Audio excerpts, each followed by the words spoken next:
Hello, a very big welcome back to those that are returning watchers and returning subscribers, and a first time welcome to everyone watching this video for the first time. My name is Sedo Gon. You can call me Sedi or you can call me Damilola. That's also my name.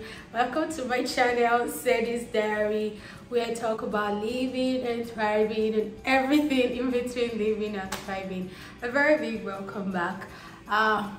This video is just me trying to get my rhythm back here and just coming to chat and just imagining that I'm chatting with the people that are watching this and share some of the things that have been on my mind in recent times. Maybe just one of it, we'll see as the video goes, so just stay tuned. Firstly, I want to talk about guilt and the feeling of guilt and how it hinders us from making progress generally. Like, I'm not even trying to talk about the very big things, I'm even just talking about day-to-day living feeling of guilt. So I'll just start with YouTube. For instance, I haven't posted on YouTube in a while, and then the feeling of guilt, just do a video and post it and start finding your rhythm back.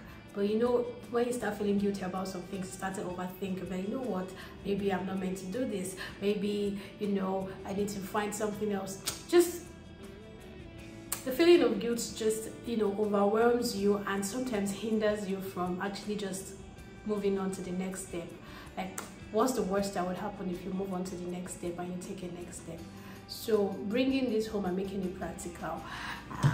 Also, sometimes it could be you feel bad that you've done something to someone, right? And you acknowledge that you've done this thing and you don't feel great about it, but okay, call this person or send a text, but you just feel so guilty, and that stops you from actually reaching out to the person, which now does more harm. So I've just been thinking about this, how guilt stops us from a lot of things, and it was on my mind. And then I subscribed to a newsletter from Kemi Onobanjo where she also talked about this affecting her, and I'm like, okay, so like this is a common thing after all. In case you're wondering what the moral lesson or the take home, maybe I could just say that there's really no serious, I'm just chatting on here, right? No serious take home. But if there's anyone here that's cause of guilt, you're stopping yourself from taking a step or doing something, just go for it. What's the worst that could happen? The worst that could happen is that you probably get a rejection. That's if it has to do with maybe something that has to do with an approval or rejection, but at least you took a step and you did something, right? Yeah, by the way, I know you're not wondering, but I just want to say, can you help me thank God for the beautiful hair that He gave me? Like, this is all my hair. God, well, I'm really considering cutting it, to be honest, because maintaining it has not been the easiest, and every time I have to, care for it and all that, which I do a lot, just like, I actually should just cut it right now. And I've been saying this thing for months, but I've still not been able to cut it. I actually just tell myself that if I can see a 3D version of what I would look like if I cut my hair, then maybe I would. But in retrospect, there are these filters on Instagram that can make you look bald. Maybe you should try it. This is just a chat. Like, this video is just me trying to warm myself back up into into content creation. Yeah.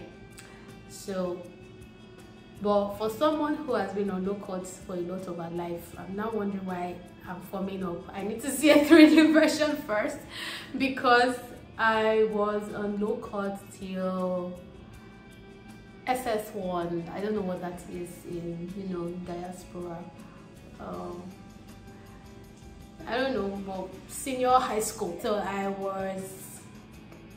was 14 when I started making my hair. So since I really knew myself, so let's say since like age 4, 5, I had my hair cut for things that were beyond me.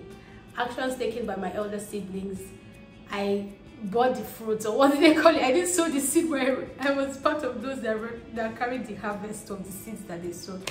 Anyways, long story short, I was about cut till I was 14. In 2017, I cut it to start again because I wasn't understanding what was happening. And then since 2017, I have been keeping this, and this is what we have here. Right? Like, thank you, God. Like, I like my hair, to be honest. I just don't know how to play with it and, you know, be very creative in the way I style it and all that. I'm always a, you know, straight road, you know, just put in a bun. Or sometimes if I have my friends around, they help me style it in different ways. But yeah, what else I want to chat about? Finding your voice again. There's a lot of distraction right now, a lot of things. Like yesterday I was reading the news. Yeah, I was reading like what was happening in the world yesterday, and I saw, you know, stuff going on in China and Taiwan, and, you know, I was saying something about Israel, Lebanon, and I'm like, what is happening? Like I felt like, can't we just live like life normally in peace without anybody, you know, throwing any threats, or without war?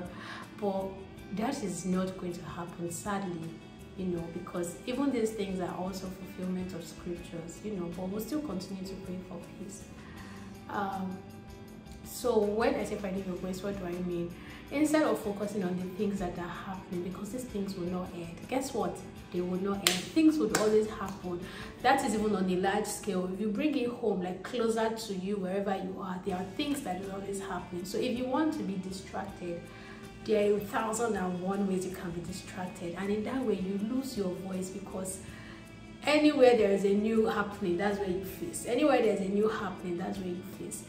But I would just suggest, right, that in the midst of all this, you hold on to what you believe, right? Hold on to what you believe.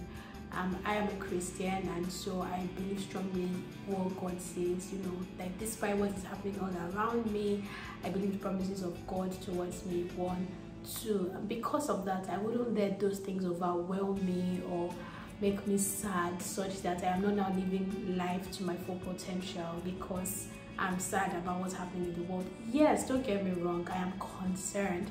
Are there things I wish I could do? Of course, I wish I had superpowers to stop all these things and all of that.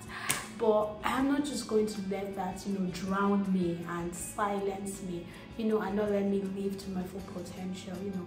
Even though we can be down sometimes, let's not just remain down. Let's rise up, and the world wants to see you. The world is waiting for our manifestation, right? So we can't just be sad because of all that is happening and say, oh, Nigeria this, Nigeria that, or whatever it is that is not working around, or that is seemingly not working. We can't just let it drown us, you know. Anyways, I think like I have spoken enough for this video.